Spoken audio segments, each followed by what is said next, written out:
are you saying that you just became aware of the depth of your trauma within the last few years? Yes. Do you Trauma, know? if you would ask me 5 years ago, "Do you have any trauma?" I'm going, "What? No, Mhm. none."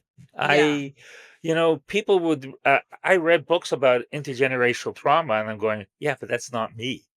You Mhm. know, Mhm. the family dynamics might have been the same, but I'm going, Mhm. that's not who Yeah. I don't have that. I and we can talk about this a little more.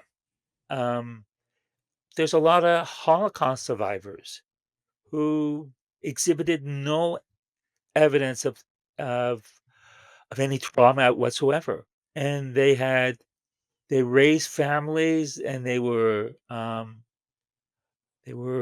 what I would say kind of like happy households. Yeah, that's Mm. probably the best description. So it does happen, but It it does. takes but you have to you have to but you never know when you will be triggered.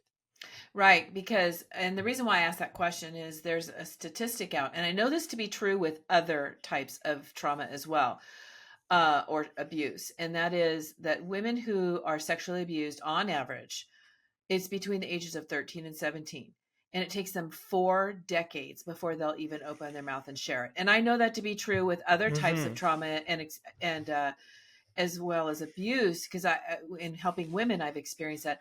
I even experienced that myself. I recognized that my brother was abusing me, but I didn't see my parents' part in it until many years later. So it's not uncommon. Yeah, and in some cases it it might be because of the stigma, but in other Yeah. cases it's just kind of pushed aside, Right. and you go on with your life, not ever thinking about it, not even realizing it. Mm-hmm. And c- I'm I wonder, I just wonder, had I never written the memoir, Yeah. whether or not it would have ever come out. I think not. Do you see, looking back on your life, though, how that underlying unaware trauma affected your life? Can you see that? Yeah, oh yeah, Yeah. went Yeah. through months of therapy talking about it. Oh, Mm-hmm. absolutely. I had but that you adapt to it. True. And It's your so normal. It's your yeah, normal. yeah. So I didn't trust people.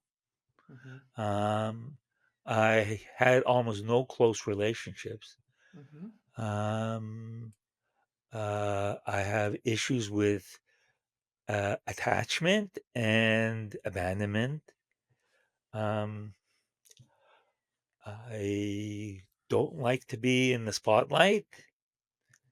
It was kind of like it was almost a lesson I learned, an unspoken lesson that I learned from my father. Um, and so I had built this wall around me Mm-hmm. that protected me. But it didn't allow for